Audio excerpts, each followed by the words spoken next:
আচ্ছা বলো তো, বাসায় যদি এত মজাদার পিৎজা বানানো যায় তাহলে কেন যাবো এত টাকা দিয়ে রেস্টুরেন্টে পিৎজা খেতে? হ্যালো এভরিওয়ান, আসসালামু আলাইকুম সবাইকে। আজকে তোমাদের সাথে শেয়ার করব হুবহু রেস্টুরেন্টের মতো পিৎজার রেসিপিটা দেওয়ার আগে আমার একটা খুশির মুহূর্ত তোমাদের সাথে শেয়ার করি। হঠাৎ করে 4-5 দিন আগে আমাদের ফ্রিজটা নষ্ট হয়ে গেছে। তো এখন আর কি করার, ফ্রিজ ছাড়া তো আর চলা যাবে না, ফ্রিজ কিনতেই হবে। তো চলে গেলাম ফ্রিজ কিনতে।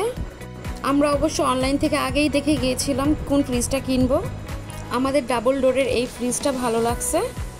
ফ্রিজটা হলো হায়ার কোম্পানির, ফ্রিজটা ভালো বড়, তাই আমরা এটাই ফাইনাল করে ফেললাম।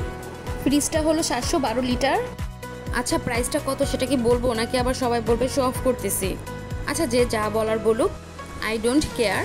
আমি শুধু আমার খুশির মুহূর্তটা তোমাদের সাথে শেয়ার করতেছি। ফ্রিজের সাথে এই ওয়াশিং মেশিনটাও নিয়েছি। ওয়াশিং মেশিনটাও হায়ার কোম্পানির। ওয়াশিং মেশিনটা 10.5 কেজি, ফ্রন্ট লোড, প্রাইস 92,000 টাকা। আর ফ্রিজের প্রাইস হচ্ছে 2,30,000 টাকা। এই তো ফ্রিজ চলে আসলো বাড়িতে। ফ্রিজ আর ওয়াশিং মেশিনটা কেমন হয়েছে অবশ্যই কমেন্টে জানাবা। তো এটা ছিল নর্মাল সাইড, আর এটা হচ্ছে ডিপ সাইড। জানি না ভিডিওটা দেওয়ার পর কি বলবে মানুষ আমাকে। যাই হোক, যে যাই বলুক, আমি আবারও বলছি, আমি শুধু আমার খুশির মুহূর্তটা তোমাদের সাথে শেয়ার করলাম, আর কিছুই না। এবার ভাই তোমরা যা খুশি মনে করার তা মনে করতে পারো। যাই হোক, অনেক বেশি বকবক করে ফেললাম, আমার ভিডিওটা অনেক বড় হয়ে যাবে। আর কথা না বাড়িয়ে চলো এবার চলে যাই আমার পিৎজা রেসিপিতে। এখানে আমি একটা পাত্রে 3-4 চামচ ইস্ট নিয়ে নিয়েছি পিৎজার ডো বানানোর জন্য। এবার সাথে দিব 3 টেবিল চামচ চিনি। এবার দিব পরিমাণ মতো লবণ। এবার একটু মিক্স করে নিব। দেন দিব 3 কাপ হালকা গরম দুধ। এবার ভালো করে মিক্স করে নিব। এবার একটা পাত্রে নিয়ে নিলাম 3 কাপ ময়দা, দিয়েছি পরিমাণ মতো তেল। এবার দিয়ে দিব 2টা ডিম। এবার দিয়ে দিব সব কিছু মিক্স করে রাখা ওই দুধটা। ভালো করে মথে নেওয়ার পর আমি 20 মিনিটের জন্য একটা সাইডে রেস্টে রেখে দিয়েছিলাম। তো আমার ডোটা একদম রেডি, পুরো পারফেক্ট হয়েছে। আমার কাছে পিৎজা বানানোর ট্রে নাই, তাই একটা 12 ইঞ্চি কেকের মোল্ডের ভিতর নিয়েছি। এবার একটা কাঁটা চামচ দিয়ে মাঝে একটু কেচে নিচ্ছি।